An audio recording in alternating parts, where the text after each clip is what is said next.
What's up, everybody? We're celebrating the ancestors through books today.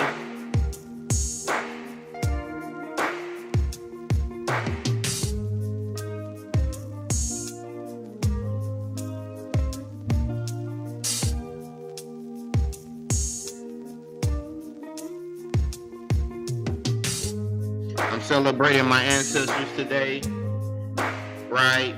And I'm in Texas. I'm in Houston, Texas. I'm about an hour and 30 minutes from where Juneteenth originated, Galveston, Texas. We in a building. Listen, we gonna give thanks to the ancestors today.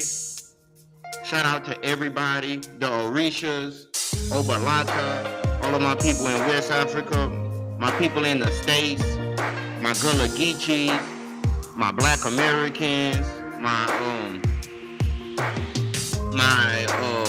people in Oakland and New York and Chicago, you feel me?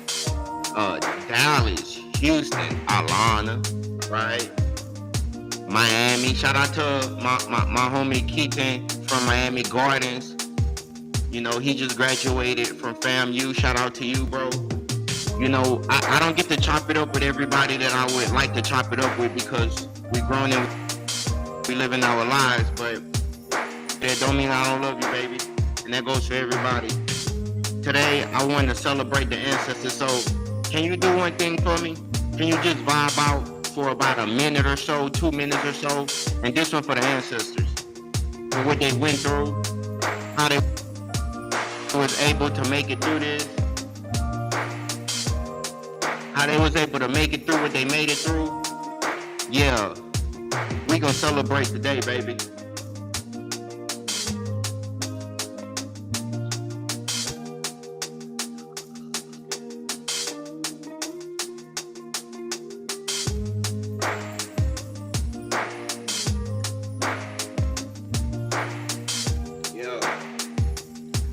I have some books here, you guys. We're gonna go over some books.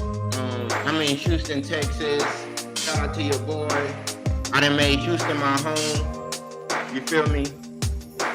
Get up with me. I have a list of books here that I'm gonna go over.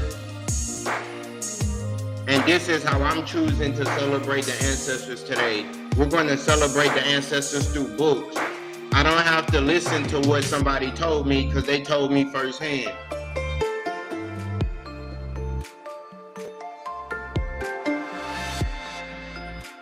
Yes, Lord.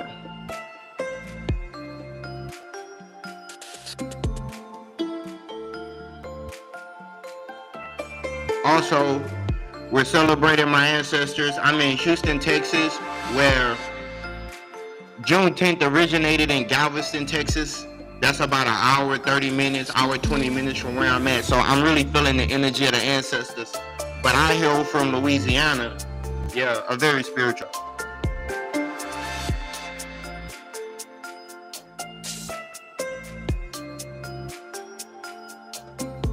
So what we're doing is today we are celebrating the ancestors through books.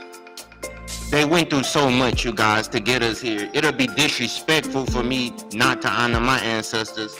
So shout out to my brother Omar, may he rest in peace. My dad Brian Keith, may he rest in peace. My grandparents, all of your grandparents, we're all cousins, we're all family, distant family members. From our music, our food, our resilience, what makes us who we are, with only being a small percentage of the American population, look how we touch the globe. Look how we touch the globe. Now, I'm not saying that to say that we're better than anybody else. That's not the point of this message. The point of this message is to just honor my ancestors. We celebrating today, baby.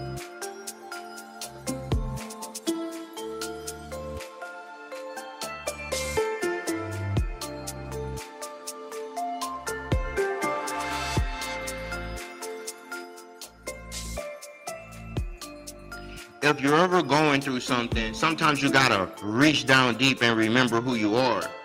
Remember where you come from. Okay? You have to remember who you are, remember where you come from. Against all odds, we survived. Against all odds, we were counted out a long time ago. We were counted out a long time ago. And now look at us. Now look at us, baby. And we got a long way to go. But guess what we're going to do? We gonna keep on marching till we walking like we strolling, huh? Yeah. Yeah. We got the culture on our shoulders, baby. Yeah. Yeah, baby. But I can't take credit. It's the ancestors that we're honoring today. This is not about me. So I'm going to share some of my books, some of my favorite books that I read, guys. And when I read these books, I feel like I'm talking to the gods, you know? I'm talking to the ancestors, right? I'm talking to the intermediaries, you know, the people that stand between us and the spiritual realm. You know, so when I'm reading these books, I really can't describe it, but it's like feeling like I got a guardian angel that's in the room with me, soaking up good game, guys. And listen, I want you guys, before the year is over with, to buy a book from prior to this modern age, from the 1960s. Go buy a book from the 80s, the 90s, the new millennium, right? And I want you to read it. And I want you to understand just how amazing these people were at their craft.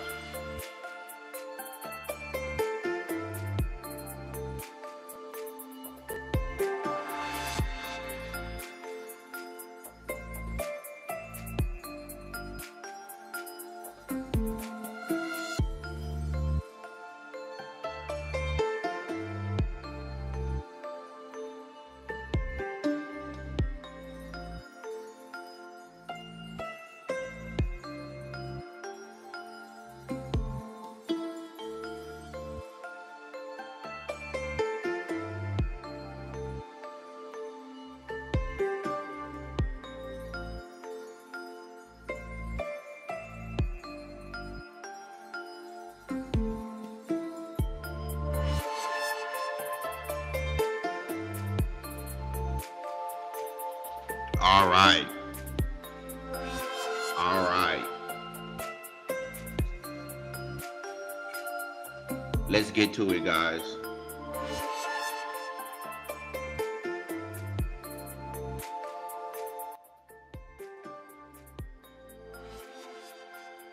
Okay, guys. Okay. So, if you see this bead on my neck, I got this bead from overseas. I was in Cuba when I got this. So, if you see this around my neck, I'm just channeling energy. That's all, baby. I'm just channeling good energy. So, guys, we have a wonderful episode today. We have a wonderful episode today, guys. If there's any lag in the stream, just bear with me. That's out of my control. But what I want to do today, guys, is I want to go over some of these books that I have. And through books are,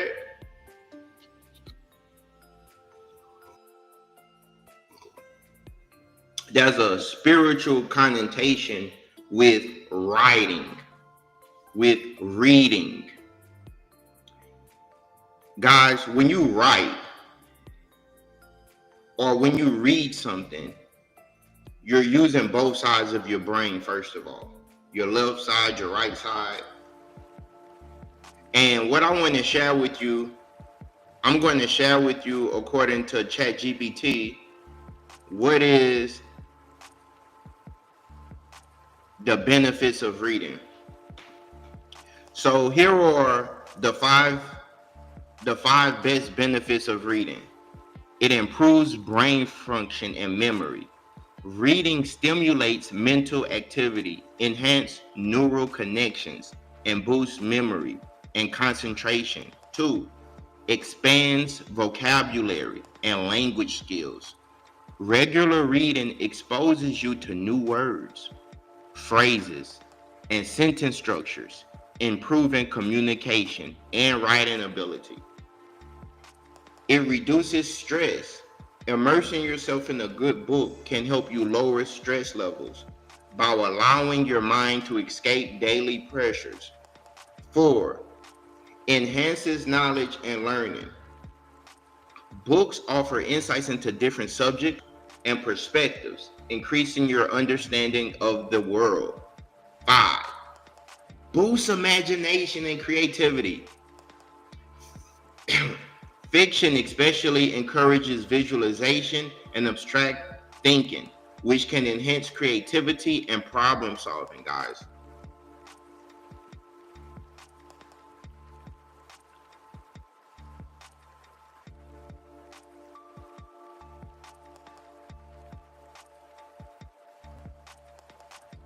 Okay?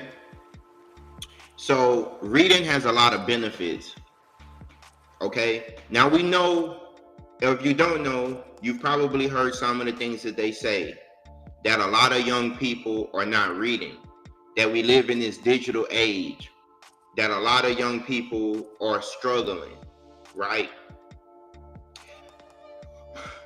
The spiritual connotation with books is that writing can be used to convey a message.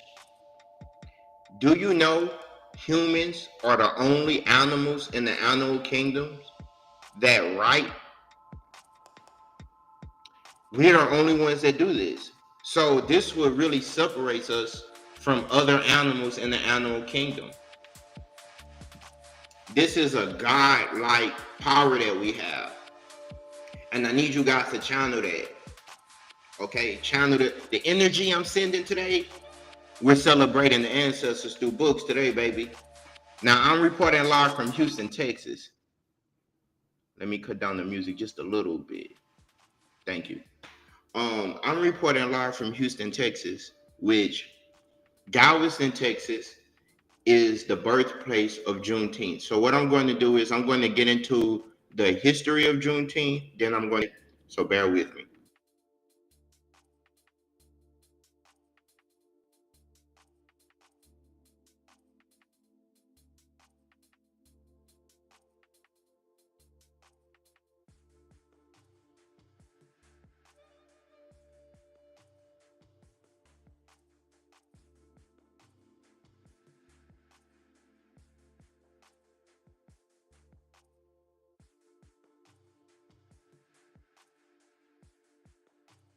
So I'm going to get into the history of Juneteenth, and then after I get into the history of Juneteenth, I am going to talk a little bit about the books that I have with me. And books are sacred, guys. Do you know when invading forces would conquer other kingdoms, one of the things they would do is to destroy their religious works, their books, the things that their scientists have, the things that they write about currently, guys, is systems of power that aim to limit what books are even in circulation, guys. This is a deep topic. I don't want to get too deep because I know some people fear stuff like that, but it's a reality. So Juneteenth, also known as Freedom Day or Jubilee Day, commemorates the emancipation of enslaved African Americans in the United States. It specifically marks the day, June 19th, 1865, when enslaved people in Galveston, Texas, learned of their freedom. 2.5 years earlier, 2.5 years after the Emancipation Proclamation. So it specifically marks the day, June 19th, 1865, people in Galveston, Texas, learned of their freedom. 2.5 years after the Emancipation Proclamation. While the proclamation declared an end to slavery in Confederate states, its enforcement in Texas was delayed due to the state's remote location and presence of Confederate forces, guys. Let's see if we can get some images, guys. We honoring the ancestors today, baby. We been here, baby. Okay. So Juneteenth is when the people of Texas are informed that in accordance with proclamation from the executive of the United States, all slaves are free. This involves an absolute equality of personal rights and rights of property between former masters and slaves. And the connection here for existing between them becomes that between employer and hired labor. The freedmen are advised to remain quietly at their present homes and work for wages. They are informed that they will not be allowed to collect at military posts and that they will not be supported by in idleness either there or elsewhere. By order of Major General Granger. F.W. Emory, Major and Assistant. I can't see the other word there. But what we're getting into is the history of what was going on in Galveston to create this holiday, right? So African people labeled as African or black, were enslaved in this country, guys. And these people went through horrendous things. But while under a system of oppression, we created a counterculture. We created a counterculture that although our bodies was trapped mentally, mentally, mentally, we were able to ascend, guys. They were able to enslave us physically, but mentally, guys, our ancestors always fought back. And even physically, they always fought back, guys. So this is a day not to feel sad, but a day to honor our ancestors and to respect our ancestors, to remember the great tragedy and triumph of our ancestors, what they went through. Our ancestors fought in every war in this country, okay? And if you want to be honest, the black Americans are really the true Americans, guys. We stand for everything that the Constitution says that we should stand for. Freedom and justice for all. We fought for that. The right to pursuit of happiness. We fought for that, you guys. So we paid our price to be here against the greatest military force in the history of the world. And these people in Galveston didn't realize that they were free.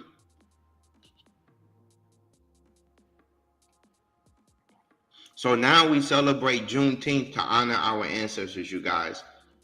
So I'm going to go a little bit about the Civil War, and I've been to some of the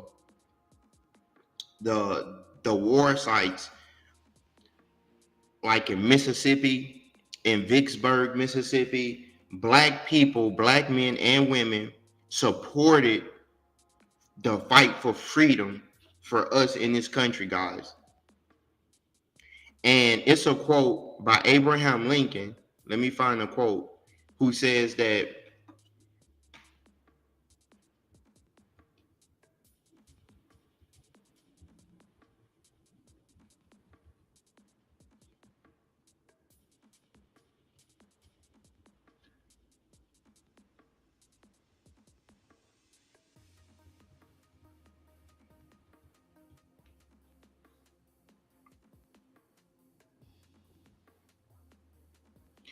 okay, this is not the quote that I'm looking for, but it's a quote where he says that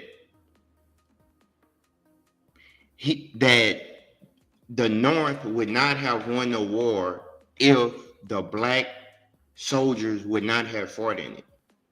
That once they conscripted and allowed the black soldiers to fight in the war, that this gave them the much needed boost that they needed in order to defeat the South. Most of the United States military bases at this time was in the South, you guys. I don't know if you know this.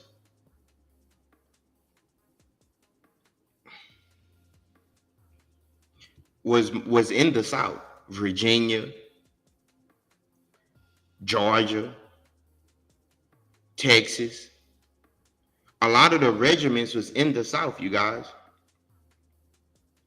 And a war was fought in this country, guys, over whether we would be free, guys.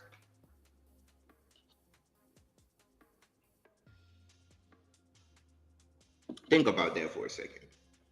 A war was fought in this country over what African Americans have freedom. But the powers that be was on our side.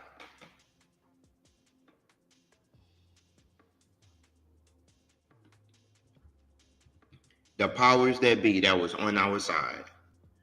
And guess what? Never let them tell you that the African Americans did not fight for their freedom. Never let anybody tell you that the black people in this country did nothing to release themselves from bondage. That would be historically false. We've been protesting and we've been fighting back for a very long time against a system of injustice and discrimination. Now, I am not promoting discrimination or hate against anyone. I'm simply telling my history. I'm celebrating my history today, guys. I'm talking about my ancestors, okay? My brother, my father, my grandfather. And I'm not the only one. If you are a black American, whether you want to call yourself a foundational black American, I rock with that. Whether you want to call yourself a native black or you want to call yourself indigenous, I rock with all that. We have all of that in our DNA. I rock with that. I get where you're coming from. Yeah. But specifically today, we're talking about the people that was called Negroes.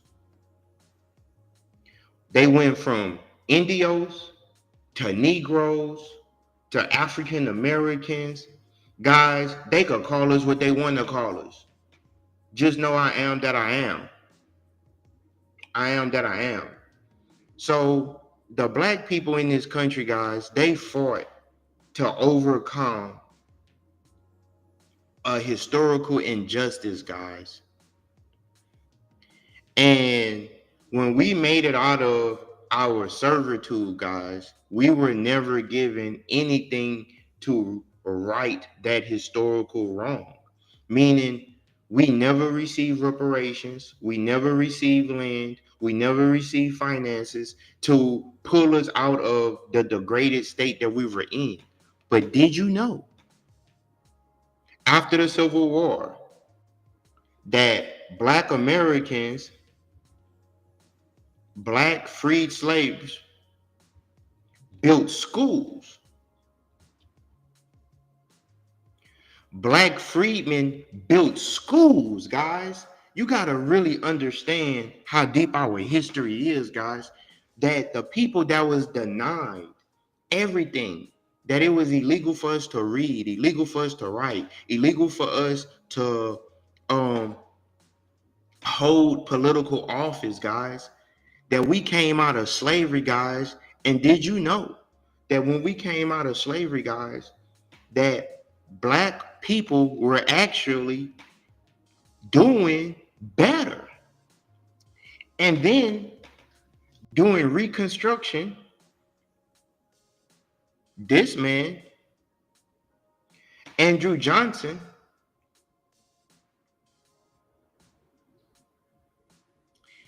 decided that they would create laws to politically re-enslave black Americans. And these set of laws was called the Black Codes. Okay?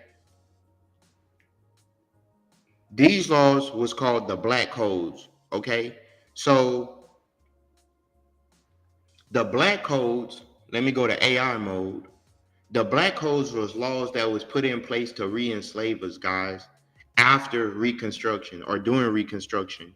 So after the Civil War, black people begin to get the right to, they got the right to vote. When they got the right to vote, they immediately started holding political office. The Black Codes was put in place to subjugate the black Americans. Now, This is important, guys, because if we can't talk about what we went through today, guys, on the anniversary of when Black Americans in Galveston, Texas, and I'm in Houston, Texas, an hour from Galveston, if we can't talk about it today, when will we be able to talk about it? And every time we begin to talk about our history, it becomes offensive to other groups. That's not the point of this message. Okay? It's a quote by Zora Neale Hurston that says that if you are silent about your oppression, your oppressors will say that you enjoyed it. But it's problems in our communities, yes. But that's why we have to talk about the problems in our community so that we can make the world a better place. Does that make sense? Thank you. Thank you. Thank you. Thank you.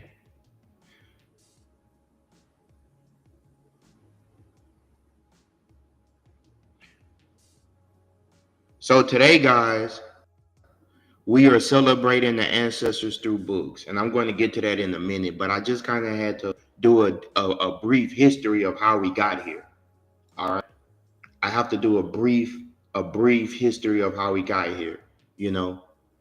Now, yesterday I gave um a lecture, two lectures really.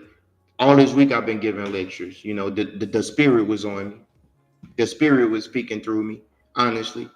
And so all this week I've been giving lectures about colonization, about how we got here, from Latinos to people in Asia being sent here, the Black Americans, the indigenous people that was here. So I understand if you want to go deeper into this topic, we can. But right now we're going to just talk about what was going on at this time when we were legally let out of bondage. And the laws wasn't set for us, it was set for their people so that they could know, hey, you can't continue to treat these people like this. Now, guys, we were a small minority in this country. All right. So a lot of times people was like, oh, this and that, this and that. Listen, at the time while this was going on, we were only a few million people in the country with almost 10 times that population. So yeah, we were outnumbered. We were in a weakened state. But we gotta learn these things so it won't happen again. Okay? We gotta learn these things so it won't happen again. So the Black Codes were a set of restrictive laws passed in the southern United States during the period of Reconstruction following the American Civil War and the abolition of slavery. They were designed to limit the freedom of African Americans and essentially maintain a social and economic structure similar to slavery. The purpose of the Black Codes was to control the labor, restrict rights and freedoms, perpetuate a racial hierarchy. So they had examples of Black Codes: vagrancy laws, labor contracts, restrictions on movements, denial of legal rights, apprenticeship laws. Apprenticeship law says forcing orphaned or poor Black children into unpaid labor for white employers, denial of legal rights, prohibiting African Americans from testifying against white people in court or serving on juries, restrictions on it, requiring permission to travel or leave their employer's premises, labor contracts, mandating annual contracts with employers, primarily white plantation owners, with severe penalties for those who broke them, vagrancy laws.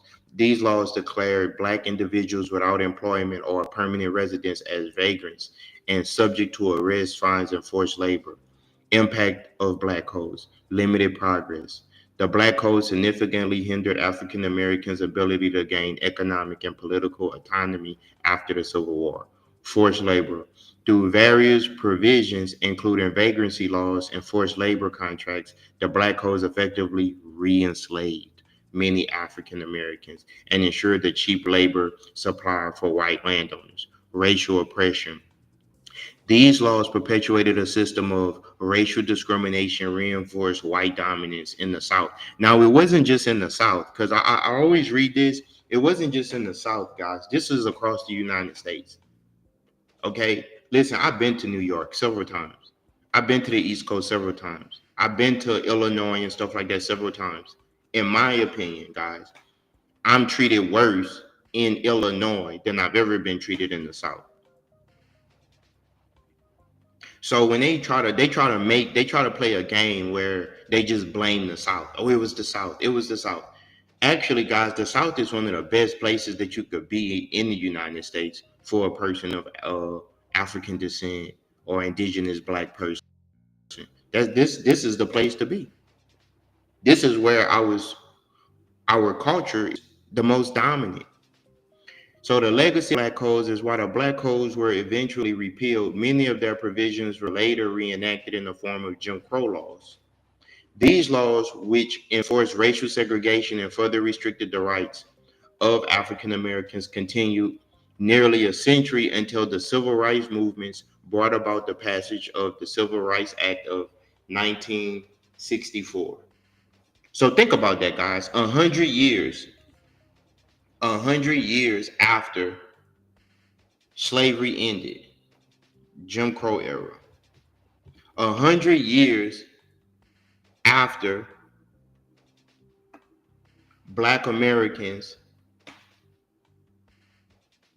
were legally on paper. Now, yesterday I talked about the encomiendas, and I said that encomiendas during the New Spain, King Philip, they on paper changed laws, but in the reality, things remain the same. This is the world that the United States inherited from the Spanish. First, all of this was still happening when Spain controlled these lands. And then later, the French, and then now the Americans, the descendants of the British, inherited this system, guys. I want to kind of paint that picture for you. So black people during segregation. Now, me, I'm 30 years old. A lot of people that's in my age group, we never experienced segregation, but our grandparents did. Our parents, a lot of our parents can tell you some stories. So the way that we view this, a lot of this may not make sense to us. But what's the purpose of this, guys? Am I angry? No, I'm not angry. I'm telling this story because a lot of people don't know it. That's really what I'm trying to get to. I'm trying to relate to what we went through, guys. I'm trying to relate what we went through, guys.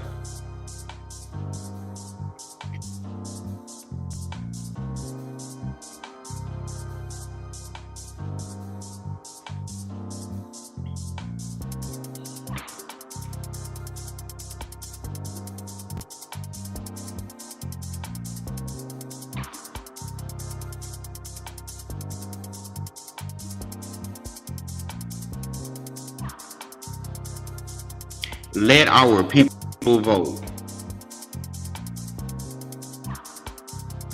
This is what we went through, guys. We went through this, but we came out of it, and we still coming out of it. We are resilient, guys. We are a beautiful people. We are a beautiful people.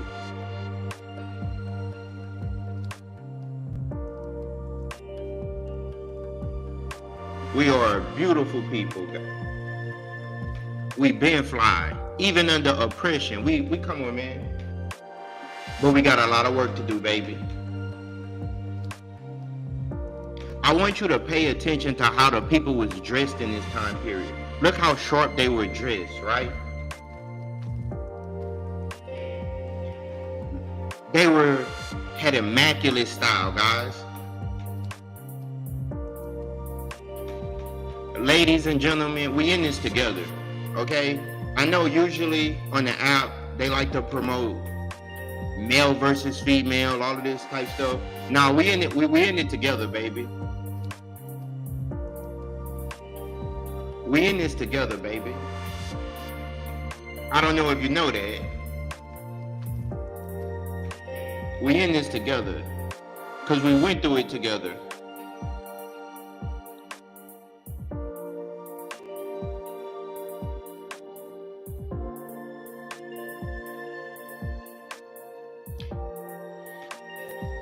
I'm from a small town in Louisiana, by the name of Bunkie, Louisiana, Marksville, Louisiana, guys.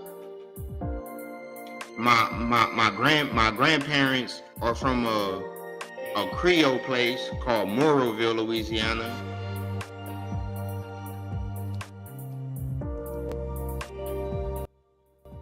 So you can't tell me too much coming from Louisiana, baby. Coming from Louisiana, baby, we overcame so much. But a lot of great historical figures have roots in Louisiana. Every black person in this country, if you are come from, you've been in this country for at least 200, 300 years. If you were in Chicago, or you were in New York, or Detroit, or California, or Portland, or outside of the South, all you have a grandparent that's from Louisiana, Texas, Alabama, Mississippi, Florida, Georgia, North Carolina. If you're in New York, you got a lot of family from South Carolina, right? We're all interconnected, baby. Okay? This is why if you go to a church, let me show you guys something.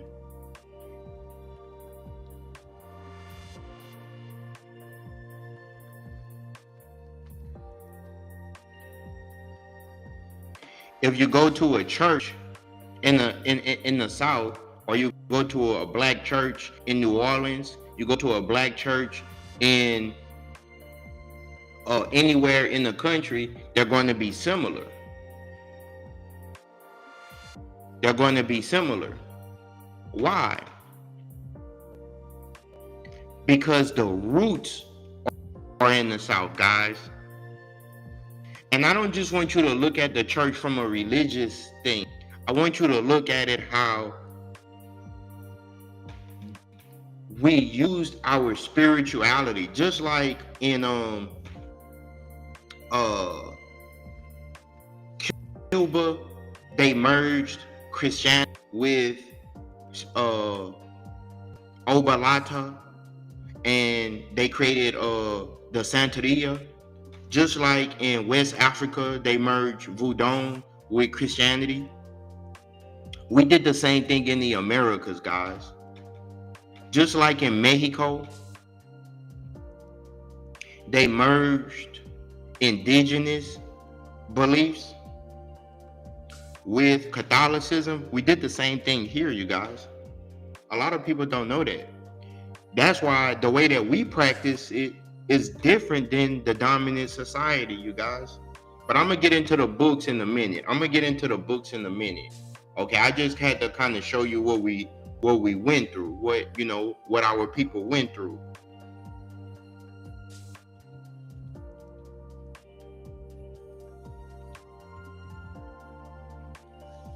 So let's talk about the 1960s and 50s, for that matter, civil rights movements.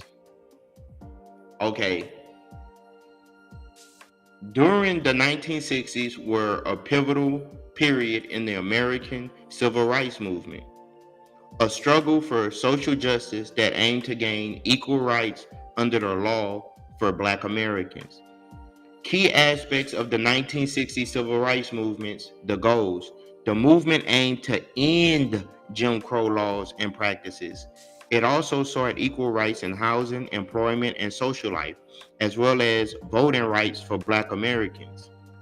Okay, we had sit-ins, we had freedom rides, we had political campaigns. We left blood on the ground, guys, of our ancestors for us to get here, guys. We had a Black Power movement, guys. Never allow anybody to tell you that you cannot talk about your own history, guys. We went through this. And guess what? We are the grandchildren and great-grandchildren and great-grandchildren of these people who simply asked the nation that we built to live up to its ideals of justice and freedom for all. Now check this. It's up to us to continue to treat each other with love and respect and honor. It's up to me to challenge myself to treat my fellow man with love and respect, to treat my sisters with love and respect. And sometimes we fall short, but don't let the fact that we are imperfect distract you for the fact that in our degraded state, look what we attempted to do, guys. You got to understand how beautiful that is. It's one thing if we were perfect and then we did this, you would expect it. But to try to produce justice with an entire system against you, that's what makes you a revolutionary. So I'm gonna get into the books now because I'm fired up. But before we do that, let me go to how the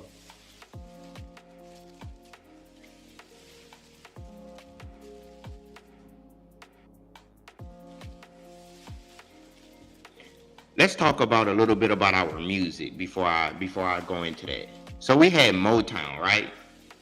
So Motown became the sound of the Americas. Isn't that amazing? That the people that was discriminated against, our music became the background to the entire nation. Right now, when you think of American music, you think of us, a population of only about 13%. Guys, what our ancestors did was completely amazing. You really got to understand that. That doesn't happen anywhere else. This is the only place it ever occurred. No other nation is a minority group culture, the dominant presence of that culture. When you think of the United States, you think of us. What Kendrick Lamar say? What they talk about? They talk about us. They talk about us. What Nas said, what you looking for? You're the question and the answer. We're the question and the answer. But a lot of us don't know this. But we're waking up. So Motown Records, guys. It says the 1960s was a pivotal decade for Motown Records, making the label's rise to prominence and its significant impact on the music industry and culture. Foundation and vision. Motown Records was founded in Detroit, Michigan in the 1960s by Berry Gordy Jr. Gordy's vision was to apply the music production line principle of Detroit's automotive industry to create a music quality music, fostering artist development, and achieving mainstream success. He was the blueprint. He was like, okay, we're going to do what they do with cars. We're going to do that with the music. The music took over, guys. So it says the Motown sound.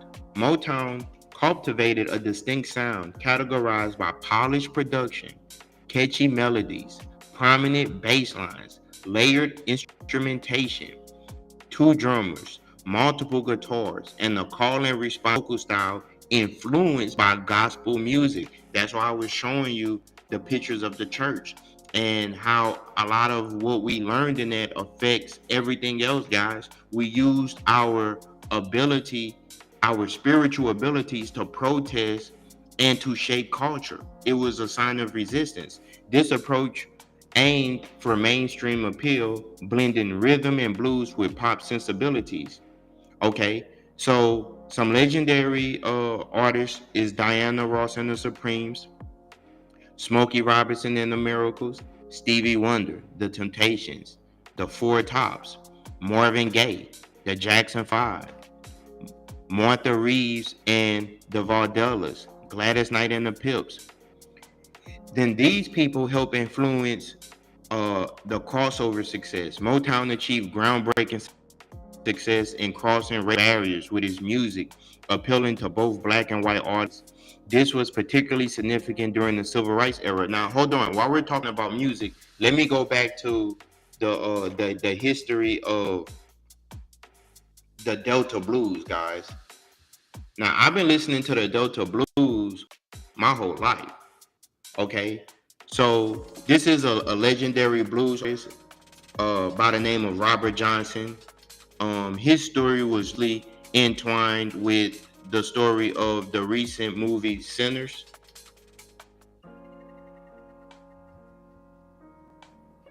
This movie, the character, this character right here, Sammy, loosely based on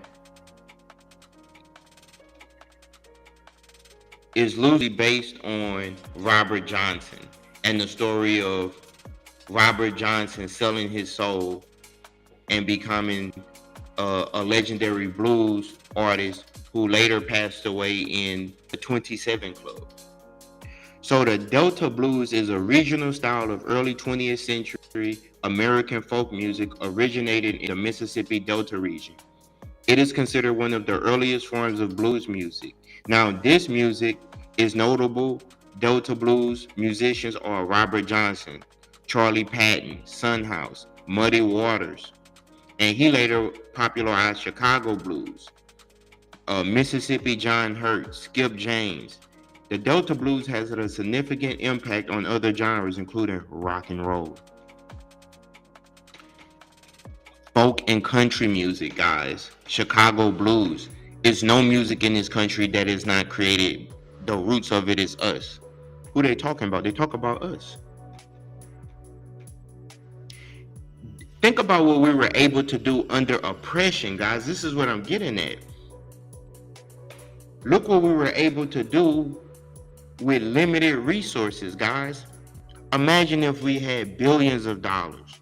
Imagine if we had a system put in place to support us. Just how great would we be?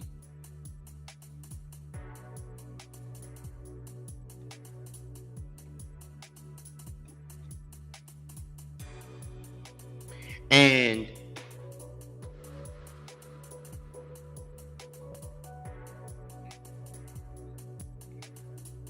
Eddie James Son House, 1902 to 1988, was a legendary Delta blues singer and guitarist. He is known for his highly emotional style of singing and slide guitar playing. Okay? He is considered a pioneer. Son House was a seminal figure in the development of the Delta blues, significantly influencing future generations and musicians. Now, what I want to show you guys is I went to a HBCU. So let me show you guys how deep our culture is, guys. We about to put respect on our culture today, guys. Have you ever watched the movie Drumline? What we're able to do when we touch something. This is Southern University. I graduated from Grambling State University.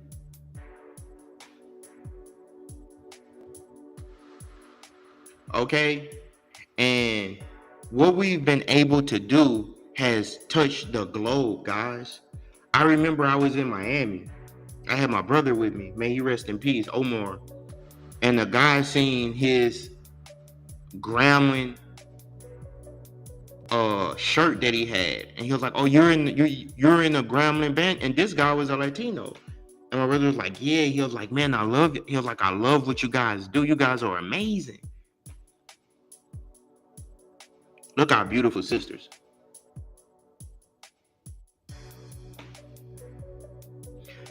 Guys, we're only a small percentage of the population, guys. But we touch the culture. Okay? So now, what I'm going to talk about now is we're going to get into the books. I cooked for about 50 minutes. I'm going to do a 30-minute countdown, and then we're going to get into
I'm back, guys.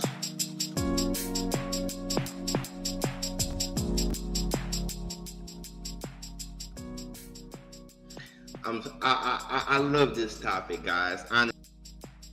Honestly, I do. I love this topic because everyone deserves to know where they come from. Everyone deserves to be proud of what their ancestors did and to tell our stories. And I believe that the human family is a big interconnected group. You can't tell one story without involving another group, right? But today we're going to talk about our books, some of the books I've been collecting, guys. Um, Shout out to the James Baldwin bookstore in New Orleans off of Emancipation. Shout out the bookstores in Houston, like half price books, a lot of hidden gems. I believe that you should travel, and when you're traveling, guys, collect some books along the way. You know, I know we live in a digital age.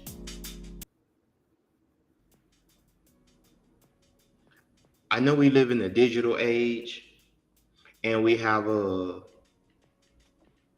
we have access to the internet, and we have access to Audible, and those are great tools, guys. But can I share something personal with you guys? And this is real. Uh, when I was growing up, guys, in school, they told me that I had a learning disability, uh, dyslexia, right? And they told me that I would basically struggle in school. And my dad, my mom, they helped me a lot. And to be honest, one of the things that I struggled with was actually stuttering.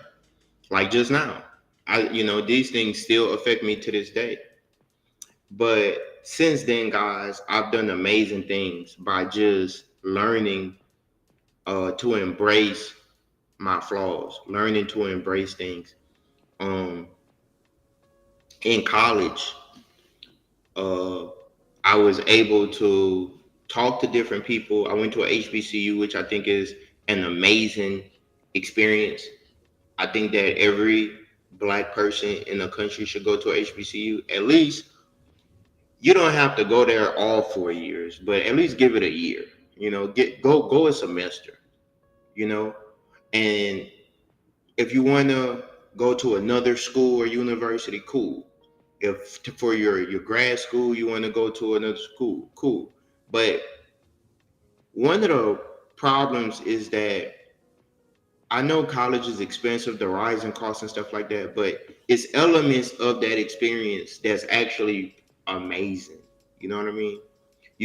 College was the first time I started meeting people that would be labeled as black, Africa, the Caribbean, people from all parts of the country. And then that's when my ideal of like a oneness originated from. And there are differences among us, we're not a monolith. But I would promote a HBCU. If you could go. And one of the things I remember was we had this place in the library at Grambling State University called the Afro Center.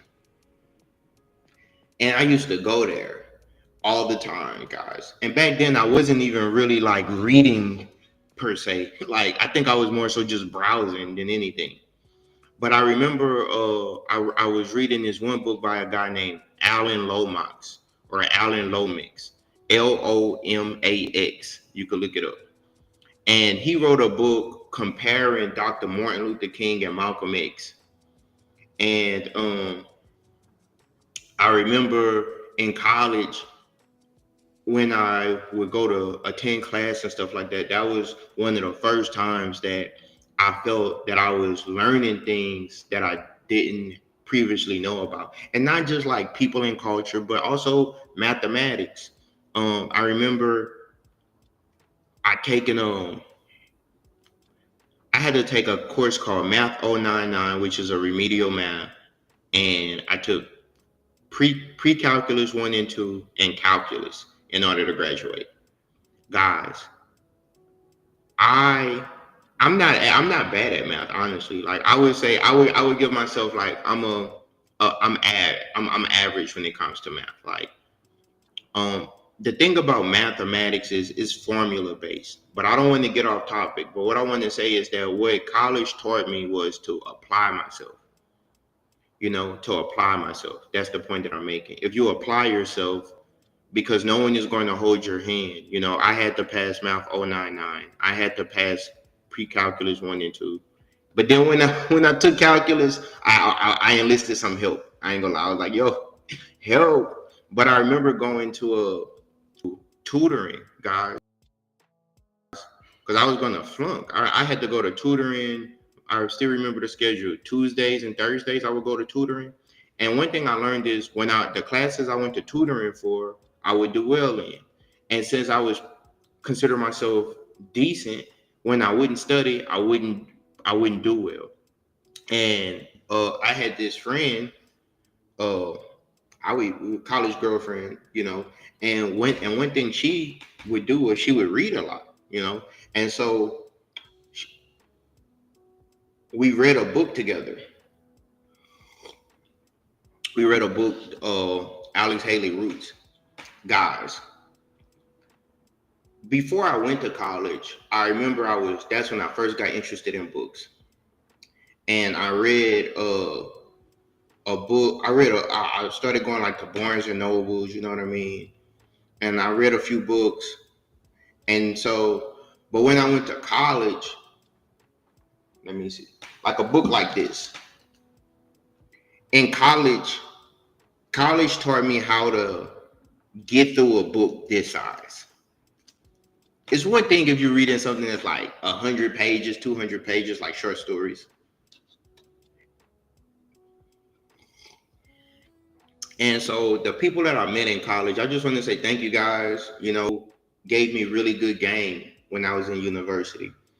And the Afro Center, I remember I haven't been like to a homecoming or anything like that in a couple of years, honestly.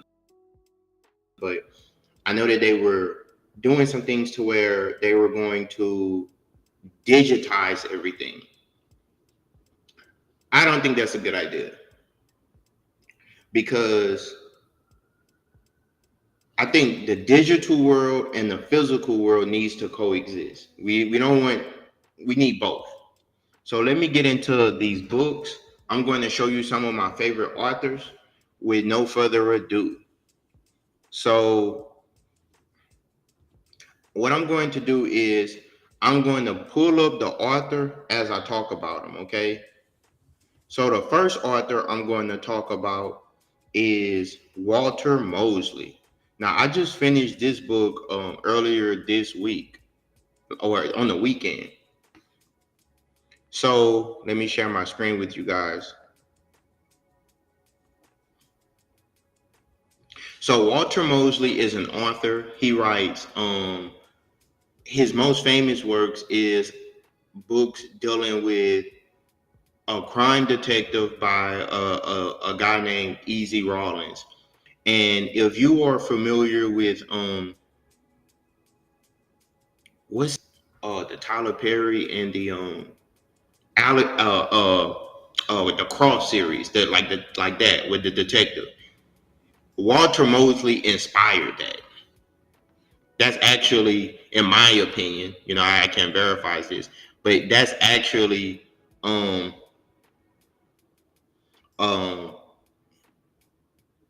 he made that type of genre popular, right?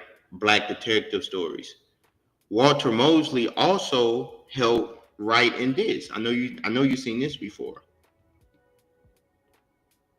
Snowfall, right? Walter Mosley helped be one of the writers for Snowfall. Okay, Walter Mosley, and I know everyone likes Snowfall, right? Walter Mosley also, one of his books with with Spike Lee, Devil in the Blue Dress, years ago was turned into a film, and I read that book too, Devil in the Blue Dress. And now, and so Walter Mosley is, he's half Jewish, half black, and he is known for writing about post World War II Los Angeles, particularly the Watts neighborhood. It captures the unique atmosphere and social dynamics of this era and location, mixing hard-boiled poetry of Raymond Chandler with the racial realism of Richard Wright. So he uh he usually, the main character in the story, Easy Rawlins, is always hired to find somebody, usually a woman.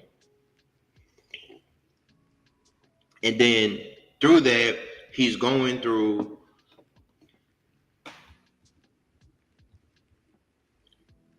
he's going through things of that time period during the 1950s Los Angeles. He's going through navigating this world of segregation, of not being in the South anymore, being out west.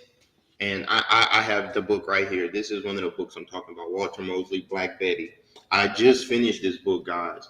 An amazing read. Let me see if I can find, I think it's page 167. He has a,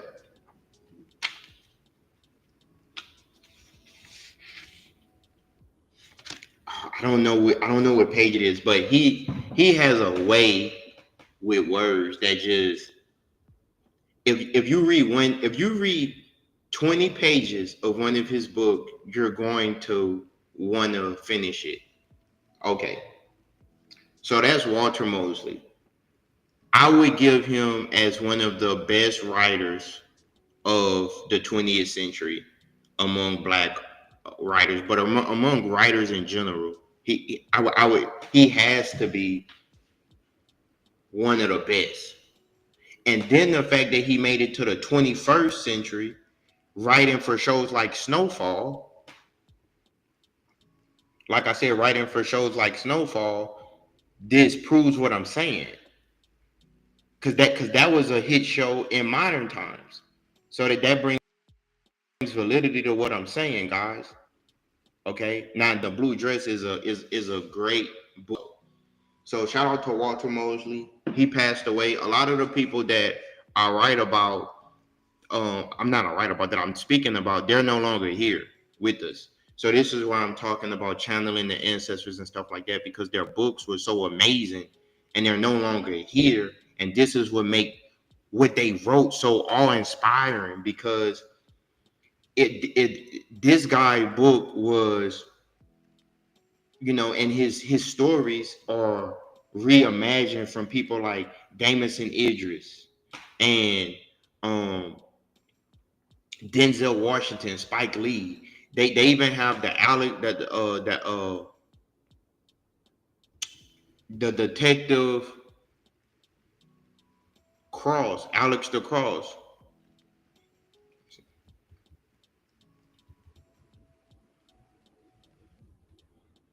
series.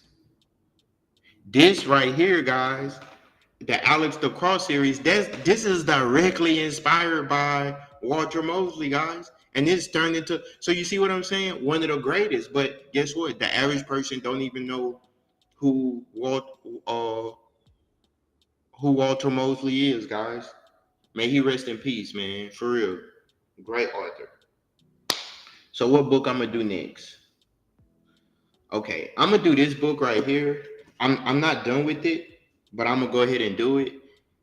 Since I just got kind of hot and heavy with the now this book is called it's called From Here to Equality. So this book right here, From Here to Equality, is written by William Sandy Darrenty and his I believe that's his wife, A. Kristen Mullen, and Abraham X. Kendi, who I almost met, but I didn't even know how big he was going to be. I almost met him a decade ago. It says, simply put, the best historical, conceptual, and empirical case for reparations for Black Americans. So basically, what this book does is it attempts to outline why Black Americans deserve reparations. And he states that in this book, that the people that deserve reparations are the people that can trace their lineage back to the 1870 census. That is not that the people that should be given reparations are the people who families directly were impacted by slavery, you guys.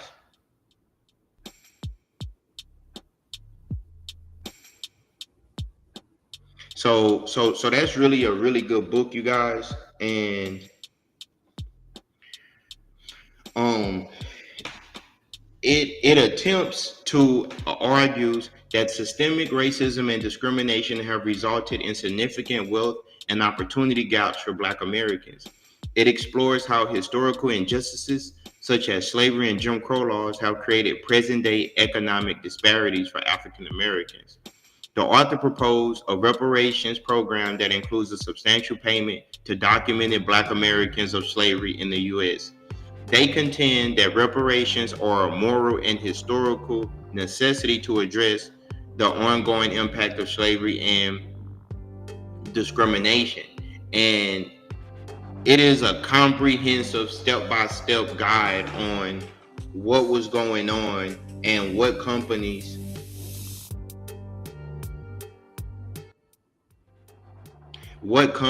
were profiting. And so the argument is that all of the industries that exist were built on the backs of us, but we were never compensated. And to make things right and just, then we should receive reparations. Now, they also argue and name all of the other groups that were given reparations by our government. Now, some people will argue that reparations should be paid from other nations. The problem with that is we are in the country that the historical injustice occurred in, and the government that partook in it and passed the laws is our current government. It's still in existence. All of the nations that's in the motherland are recent creations. The nations were mostly created in the 1950s and 1960s.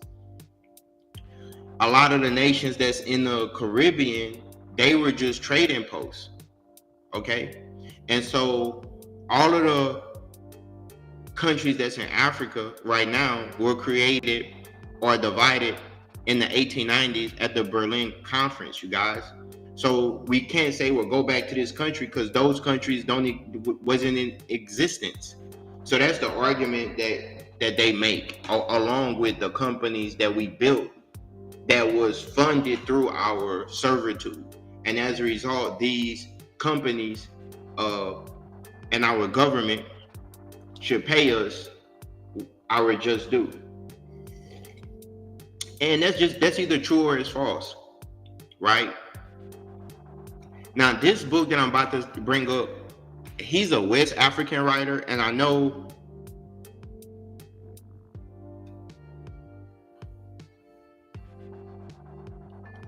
okay, he's a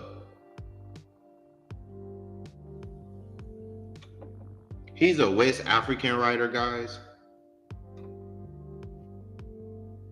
And so I know a lot of people are going to say, especially with like the FBA movement and, Africans and Caribbeans, all this type of stuff. Nah, but I'm going to go ahead and include his book, guys, because this book that I'm about to bring up,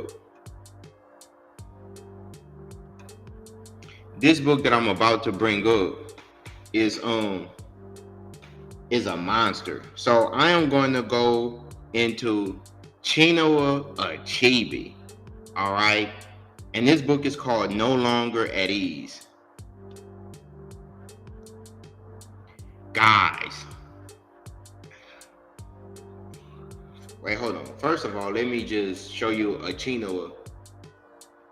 And if I pronounce his name wrong, don't come for me, okay? Because with the Nigerians, I love you guys, but Y'all be kind of sensitive about the way people pronounce the names. Listen, guys, I'm American, so Chinoa Achebe. Okay, you know, when you're talking about different cultures, we emphasize different syllables based on our dialect. So I might say it one way, another person might say it another way, but you get what I'm saying.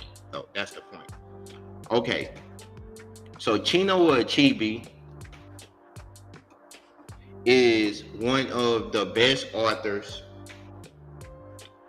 of African descent. He's a Nigerian author, and he's considered to be like the godfather of Nigerian writing.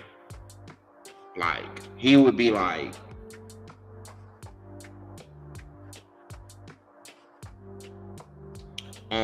I guess how like the Colombians has what is his name? Marquez Garcia. Chino Achebe is like that, but Nigeria. You know, like the Americans have James Baldwin, I guess you could say. He's like that, but Nigerian. All right. And so this book right here, No Longer at Ease. This book right here, No Longer at Ease, it talks about how this young man is basically, I like it because it really explains what Africans go through. But the book takes place in the 1950s of Nigeria. And so the main character, his name is Obi. Yeah, so Obi goes to, this is the sequel to Things Fall Apart. So if you ever read Things Fall Apart, No Longer at Ease is the sequel to Things Fall Apart. So Obi is in a situation where I want my music to play, but not too loud. Um, Obi is in a situation where he is the grandson of Okonkwo from Things Fall Apart. So Okonkwo dies. Obi's father doesn't attend the funeral. Long story short, Obi is sent to England to go to school. So it's a story about how people that was colonized are taught to go to their colonizers for education, but then when they come back to their native country, the native people want them to still embrace the religion and the ideology of the ancestors. But the point that oh, Achebe was making is that since they were sending him to think like a Britishman, they were stripping him of what made him a Nigerian, what made him African. Because they want him to aspire to the ideals of what it means to be British, but then he becomes stuck in a place where it's like he's not British, but then he's no longer his native kinship or tribe either. And so in the book, basically, it's a story about how this main character becomes everything that he said he would never be.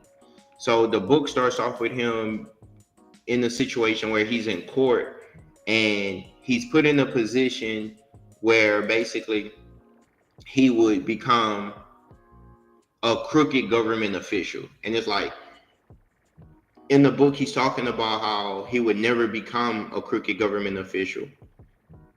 In the book, he gets this high salary job, he buys a car, he gets a beautiful girlfriend, and then he gets in debt bondage where he can't afford his lifestyle.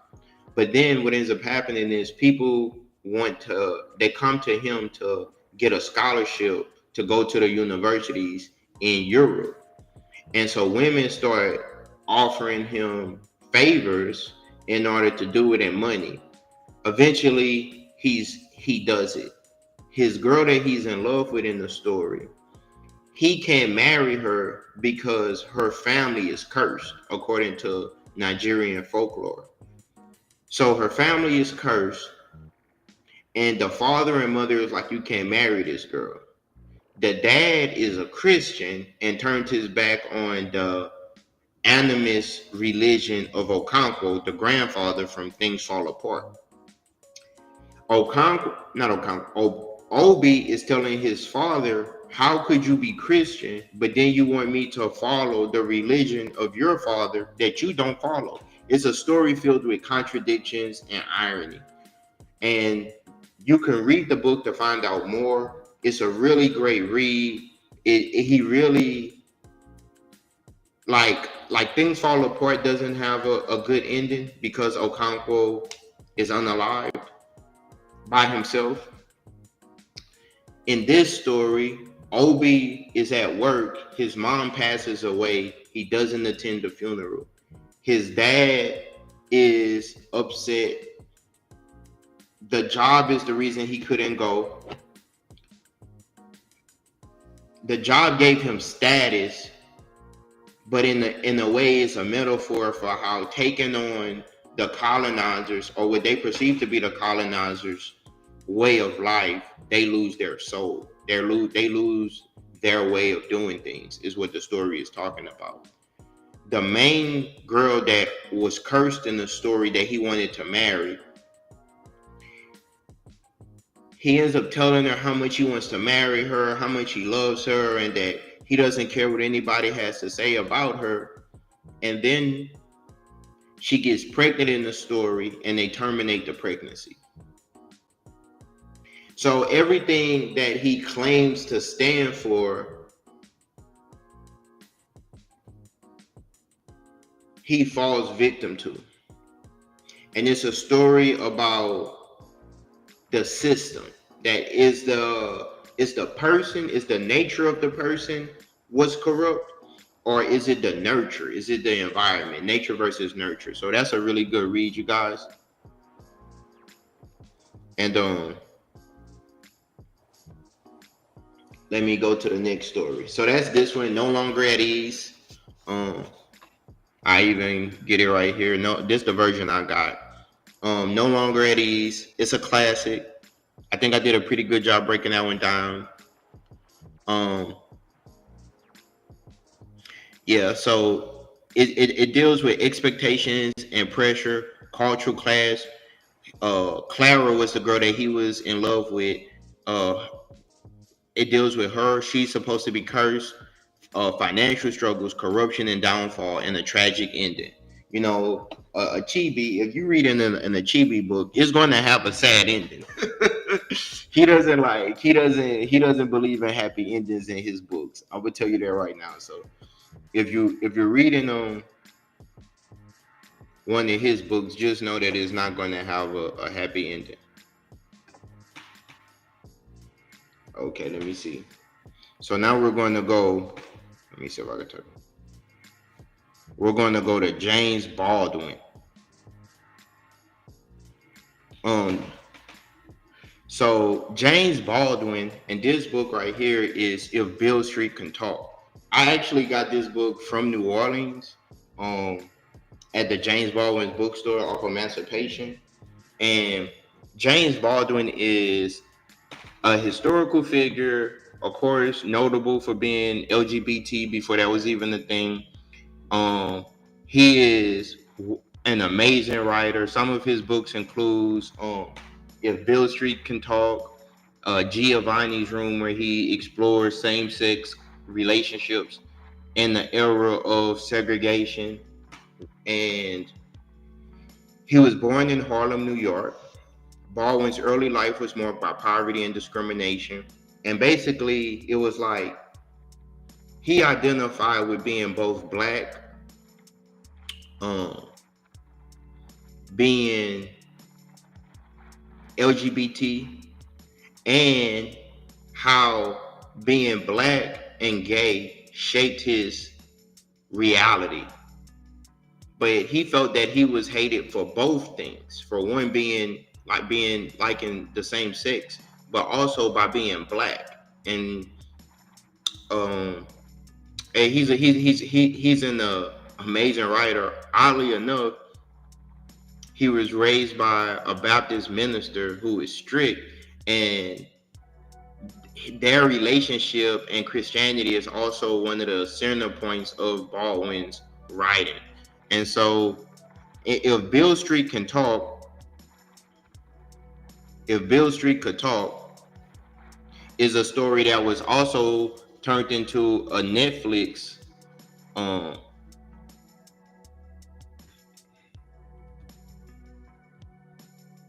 it was turned into it was turned into a Netflix series, and what it does is it was celebrating James Baldwin's 100th birthday, and it deals with this relationship. It deals with this relationship where the male character is the male character in the story is arrested because a woman was assaulted, and it deals with love, loss, tragedy, and he is actually innocent. And it deals with one of his close friends that's incarcerated. His one of his close friends who is incarcerated is victimized while in prison by another man, and it deals with tragedy, loss in the story. It also deals with the person who really committed the crime was a Latino, and he was from Puerto Rico. So the mother ends up flying to Puerto Rico in order to trying to get the person to admit that they did the crime. And it's a story about tragedy, love, and how the system keeps black people from having healthy relationships. Is really what the book is about. Um, that's If Bill Street Could Talk by James Baldwin. Um, right here, great book. I finished this book about 7 months ago, but since it's Juneteenth, I'm gonna go ahead and shout that one out. Okay, this book is a '90s classic. It's by Shahrazad Ali, and she has a funny name. How you spell her name? Shahrazad Ali, and she wrote this controversial book at the time called "The Black Man's Guide to Understanding the Black Woman," written by a black woman. And then I like what she put on the back of the book. Is she says, "Why give the black woman one last chance before dating a white woman? How her mother affects her relationship, how her low self-esteem manifests, how she hates her own hair, why she dresses like she does, why black men are rejected by black men, what her real value is, why she hides her true feelings, why she's so jealous and distrustful, what pregnancy really means to her, why she lies so much, what makes her different from other women. All this and other mind-blowing answers to make your life easier." And what I like most about this book is that it actually seeks to talk about historical injustices, basically how what black women went through historically has impacted how we are now. And then she wrote another book that I haven't read yet. She had several books, but this one is The Black Woman's Guide to Understanding a Black Man. And it's not a book where she is attempting to hate on black women. It's a book where she's trying to get to the root causes so that we can have relationships that where we could relate to one another and reduce conflict. So that's a really good book, guys. I know once you read everything that's on the back of that, it may make you not want to read it because she first she tells you the problem and then she gives some solutions. Now this is a lecture book. It's called Issues in Manhood in Black and White. In Black and White. Issues in Manhood. Y'all gonna see it pop up. So Amos Wilson. Let me see what AI says. Amos Wilson's work, particularly his book Issues of Manhood in Black and White, delves into the complex challenges faced by black men in America. He argues that manhood is defined and experienced through the lens of race and explores the societal expectations and cultural perceptions that shape the experiences of black men. He talks about the psychological impacts of racism and oppression. He talks about economic exploitation and the lack of empowerment, the need for a redefinition of Black masculinity, the importance of collective organization and why, and reclaiming historical narrative and identity. So rest in peace to Amos Wilson, a great writer. And this book was actually a speech that he gave, and someone turned the speech into a book.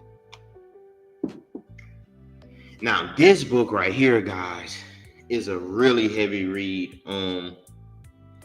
This is Monster Cody. Okay. And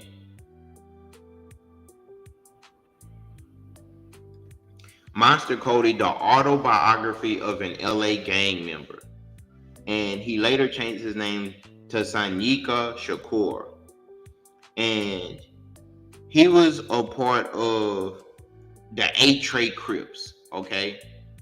And they were enemies with the Rolling 60s, okay? So a lot of people might know them due to Nipsey and people like that, but this book tells about how his ideology and how he came to become who he was. So he was the actual son of an NFL player, but he never knew his father. His stepfather ended up raising him, but he was treated differently because he wasn't the biological offspring of his stepfather. And so he gained a sense of belonging by joining the gang. And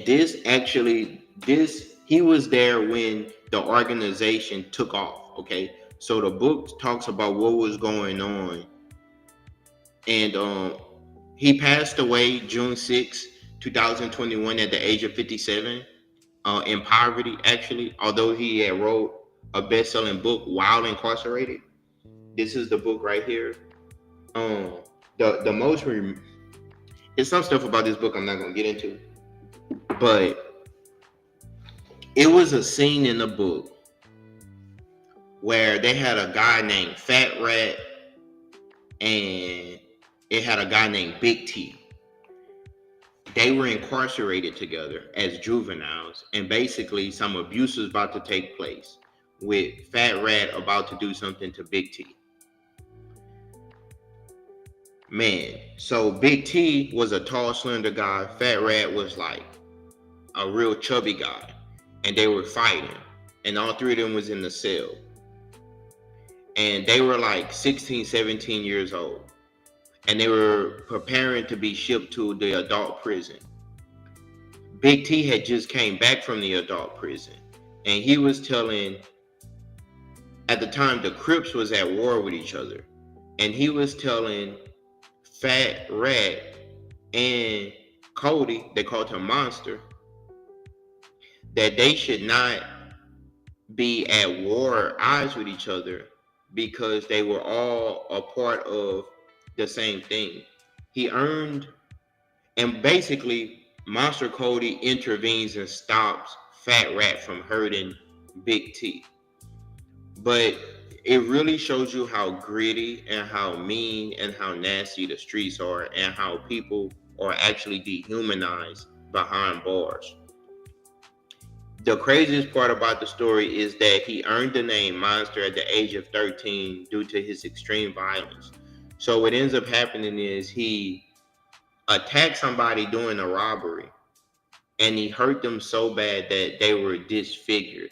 And when the police came, and they were afraid of the police, when the police came, the police said, man, whoever did this must have been a monster. Then he talks about the drug epidemic, what happens when narcotics end up hitting the streets, the war on drugs. And he was trying to change his life, but he wasn't able to. And basically he has a theory of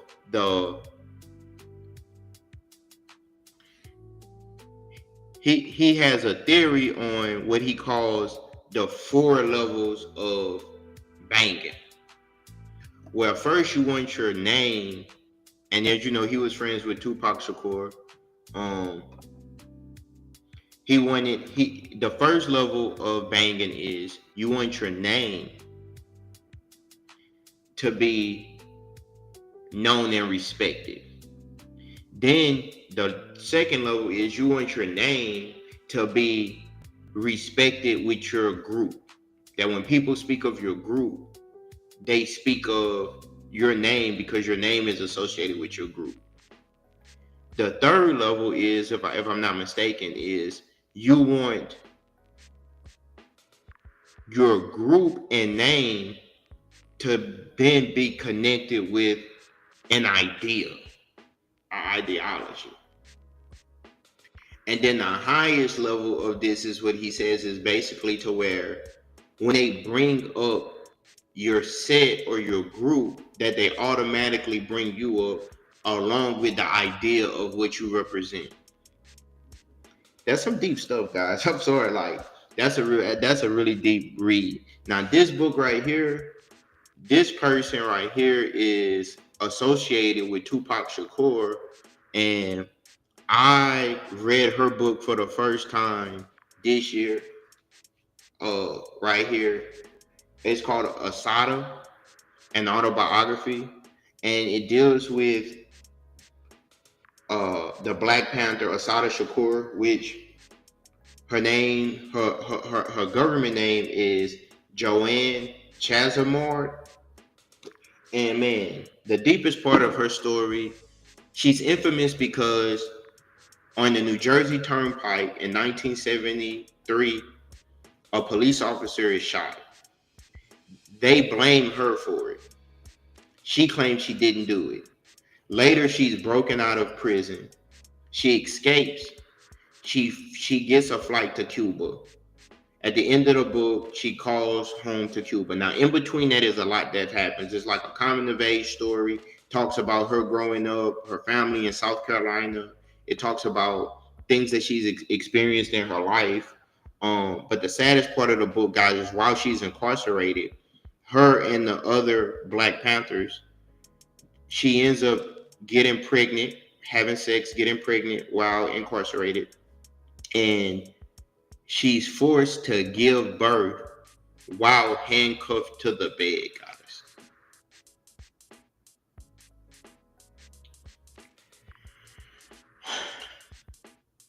She talks about how women are mistreated by men.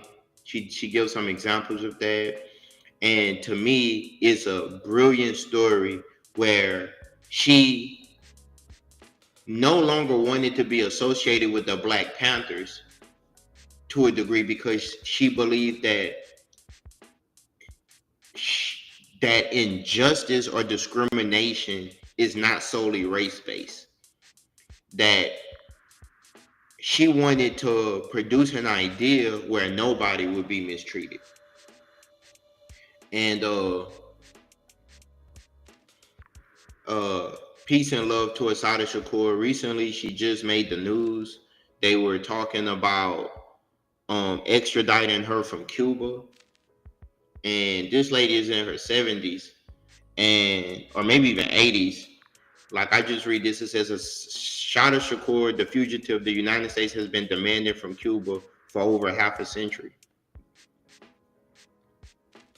And they were like nothing more than to um,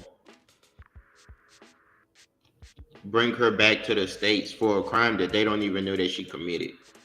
And so, just a revolutionary, man. Like a very, very beautiful human being inside and out. Angela Davis ends up representing her. Her life is entwined with a lot of historical figures, but she's a very, very, her story is very deep. And I've actually been to Cuba, you guys. I haven't been to La Habana, but I've been to Santiago de Cuba and I've been to Guantanamo. But Cuba is a beautiful country, and I'm glad that they protected her. So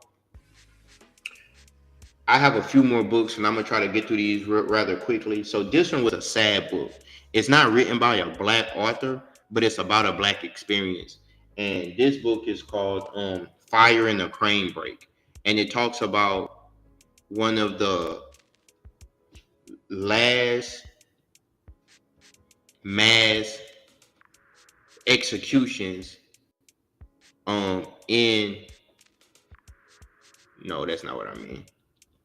Fire in a crane break. And it talks about one of the last executions that took place in Georgia.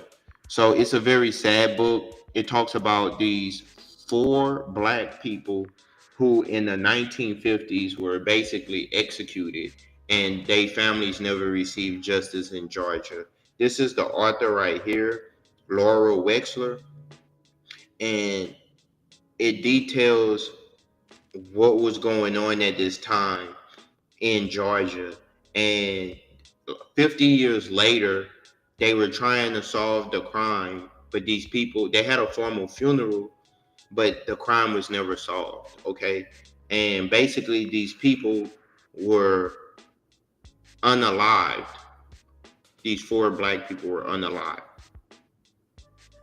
and their crime was never solved. And that's a book detailing that called Fire in the Crane Break. I read this book while I was in Cuba, you guys, and it was a very, very sad book. And it shows you how the institutions were in cahoots with this.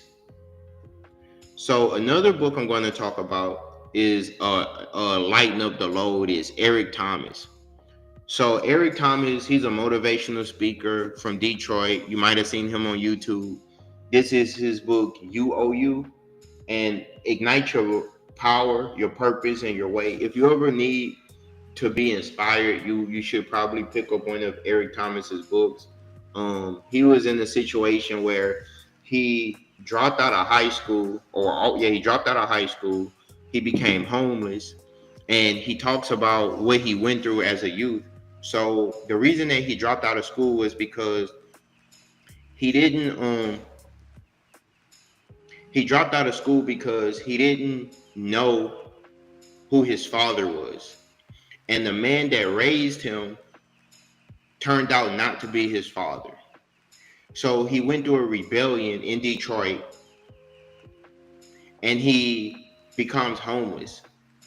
His girlfriend, who is now his wife, took him in, and he later overcame a learning disability and he went to college. He stayed in college for numerous years. He later became a doctor and a motivational speaker. And now he spends his life doing seminars, inspiring people. And guys, this book was so well written and it was so true. I want him to write another book. Guys, I actually cried when I read this book. He has at the ending, he talks about when he met his idol, Les Miles. And I'm sure you know who Les. He's a motivational speaker. So what made me what wait, that's his name, huh? Yeah, they got two Les Miles. What's the guys?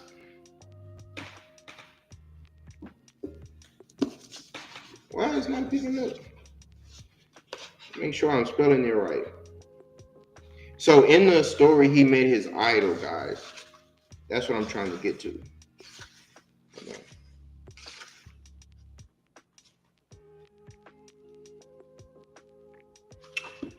Oh, here we go. Bam. Yeah. Les Brown, excuse me. My bad. I wanted to get this right. So he meets Les Brown, not Les Miles. He meets Les Brown. And this was his idol. Man, what made me so emotional, I'm getting chills just thinking about it. Eric Thomas was in such a dark place when he was a kid, man.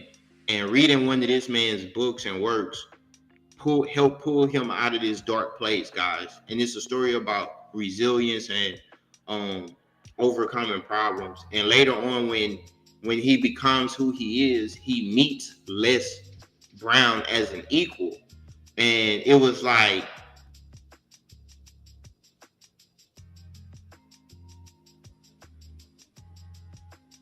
man, how can I call it? imagine meeting your hero, man, and your hero told you that you were there, that you became their hero, basically. Man, when I read that, man, I got fired up, guys. I was like, wow, like, great book, UOU by Eric Thomas. Shout out to you, Mr. Thomas. Just a phenomenal. Let me shout that out. Eric Thomas, uh, motivational speaker, and he talks about in the book. He named it UOU because it's like he says that in life we often want other people to make guarantees to us. We would say that, my mom let me down or my dad let me down. But basically, it's a book about holding yourself accountable. If you say that you're going to do something, then do it.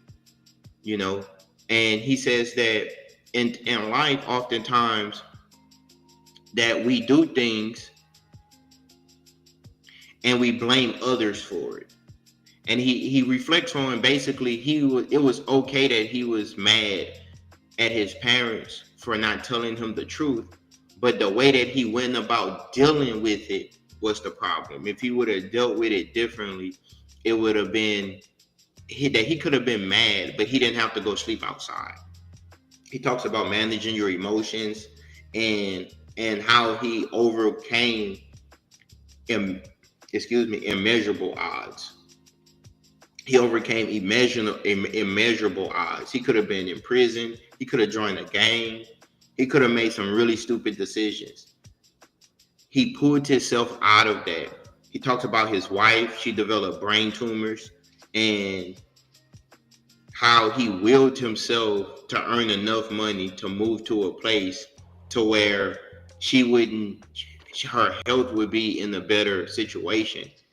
And he talks about how he went through things in his life that could have broken him. But because he had a faith in a higher power, he was able to continue to go. So that was a really good book. Now I'm going to take another West African writer. I always screw up her name, okay? Chiche Amanda Adichie. Man, this book right here, guys, Americana. I read this book while I started it in the States. I finished it in Cuba. Man, I'm going to include this book inside there because the story takes place in Houston. It's a love story. I got a video about that on my channel, but it's a really amazing read, guys. Like, it details these two kids that's in Nigeria. They grow up say that they was going to always be together. She gets a visa to come to the Americas. He doesn't get a visa. This is around 2001 when 9/11 occurred. And so he ends up being stuck in Nigeria. She goes to the United States. She basically forgets about him. And it's a story of forbidden love to a degree because their life moves on so fast, and she dates many different people. He gets married and have kids, but at the end of the book, they end up together, whether you like it or not. It's very deep. It's more to the story than that, but that's,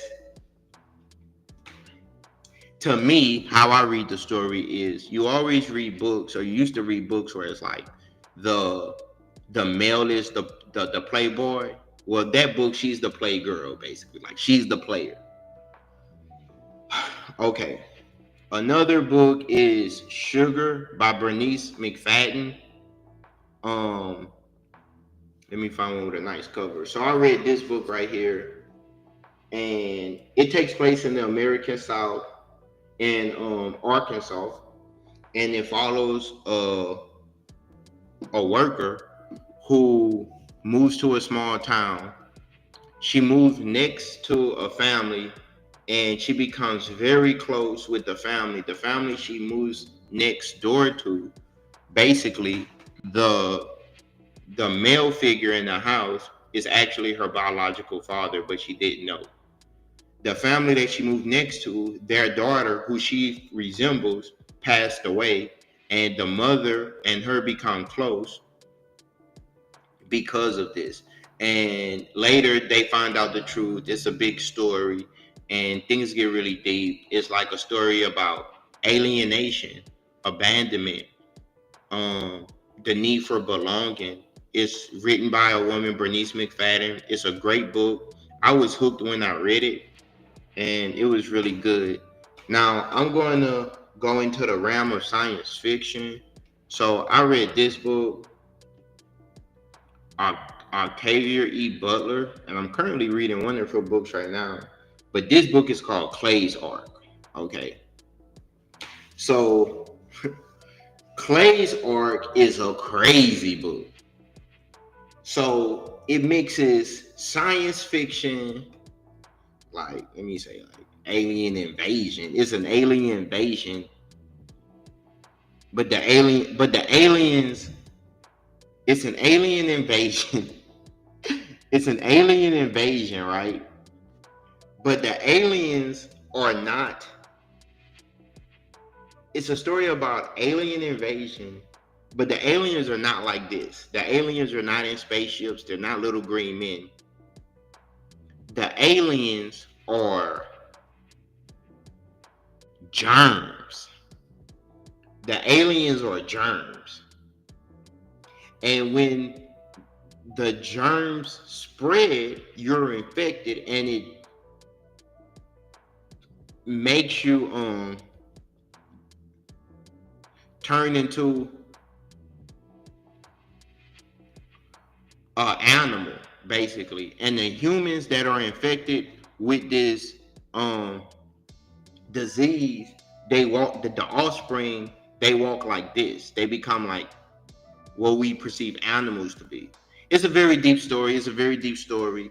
And they're trying to, the story takes place in California, and this family are riding on a road trip, and they're in near Los Angeles, and in California. And basically what happens is it deals with like end of the world. They're trying to keep the germs from spreading, and the germs make them want to reproduce. But if they reproduce, they produce these alien like babies that run fast, and they don't want the whole world to become infected. So that book deals with that, right? With Clay's Ark. And it also deals with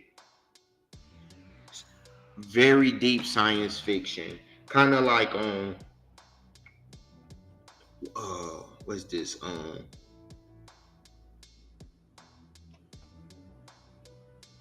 Like apocalyptic type of tragedy. Amazing book. Clay's Ark is a powerful story of survival in unprecedented times. Amazing. I got a few more books here, then I'm done with the broadcast. This was my this was my favorite book of 2024. So it was called Foundational Foundational Black American Race Baiter, My Journey into Understanding Racism. This book right here. So this book took the internet by storm, and it actually is a mix of this book. It deals with concepts from like 3 or 4 different books, and he's basically popularizing concepts.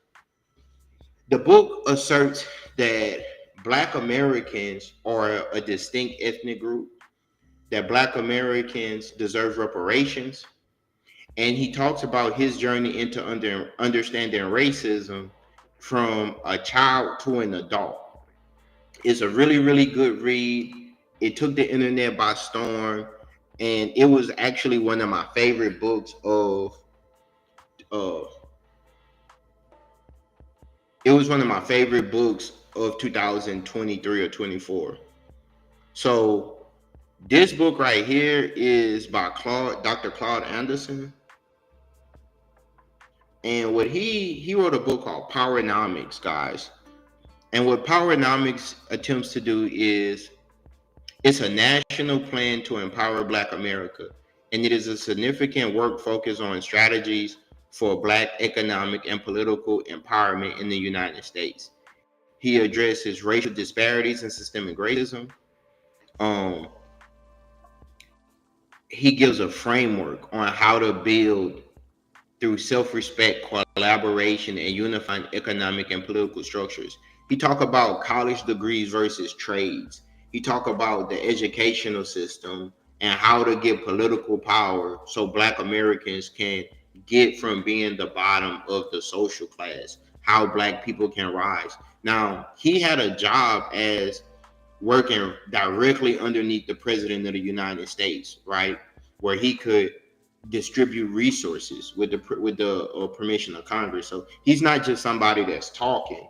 He actually was, he is certified. Okay.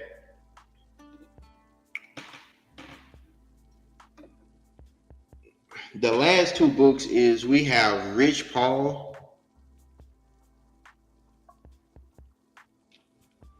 Lucky Me.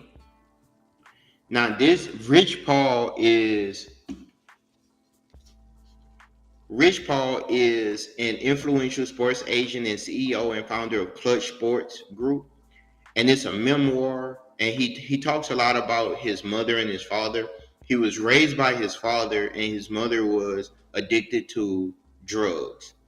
And it has a foreword by Jay-Z and LeBron James, and he talks about how the experiences growing up in Cleveland, Ohio, shaped his influence. He talks about the importance of his father, how his father was a key person. His father owned a store. He talked about although his mom and dad wasn't married, that his dad loved his mom, and that his dad taught him what it really meant to be a man. He talks about growing up in the drug era and selling drugs, being a gambler, getting into real estate, and by all accounts, he shouldn't be where he is today, but he made it. And he talks about how that if you grew up in the era of Cleveland back in those days, that you wouldn't be able to even understand that you really didn't have a choice, because either you were going to be a victim or someone in your family was going to be affected. And so the last one I'm going to touch on is my guy Eric Jerome Dickey. He's a famous writer from mainly the 90s. He passed away in 2021. He was a highly successful, influential American writer. And I'm currently, he writes a lot about erotica. Erotica gets a bad rep. I like erotica genre because it's something that we do experience. This guy wrote 29 novels during his career. So this is his book called Pleasure, and it gets really freaky. But I like him because his novels, it says, resonated deeply with many readers, particularly young and middle-aged Black women. And he tells most of his stories from the perspective of a woman. But he does it in such a way you wouldn't know it. Like it's like he's writing from the mind of a woman. Amazing writer. And I have some honorable mentions I probably should throw out there that I don't have with me. The ISIS Papers is a good read by Dr. Frances Cress Westland. Um, it's a collection of essays, and she says that basically, if you don't understand systemic discrimination, what it is and how it functions, everything that you think you do understand will only confuse you. She talks about a global system of discrimination and strategies for addressing it. And one of the essays is dedicated to, she has a friend who unalived themselves, and she wrote one of the essays. The essay starts in the 70s through the 80s, and it ends. It was released in 19 the early 90s. And then, of course, one of my favorite authors that I recently found is, may he rest in peace. He passed away, and he worked alongside Dr. Francis. He wrote he wrote a book called The Compensatory Code Conduct Book, the United Independent Compensatory Code System Concept. And this is an influential book, guys. This is one of the best books on the topic, honestly. Like, if you could start off with those two books, and then you'll have a framework to work with. He talks about being counter racist. He talks about ending discrimination, understanding the system of discrimination, and he's most known for this quote that I use all the time. If you do not understand, I'm gonna say discrimination, which is racism, everything else you understand will only confuse you. This emphasizes his belief that understanding the nature and operation of supremacy is crucial to comprehending and combating other societal issues. So he has a theory that education, economics, entertainment, labor, law, politics, religion, reproduction, and conflicts are all controlled by this external force and system. And then he says that if they could control one system, they could control all the other systems. And so he wrote a book about what the individual can do to combat this type of system. Okay. And so I would like to thank you guys for rocking with me. It's been about 2 hours. 1 hour was motivational. The second hour, you guys, was me sharing books that you can use to empower yourself. We were celebrating the ancestors. Um, you can support my mission, help me buy more books by donating to Cash App, Elaine Kim. I want to thank you guys. What I'm going to do, guys,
Thank you guys for rocking with me today.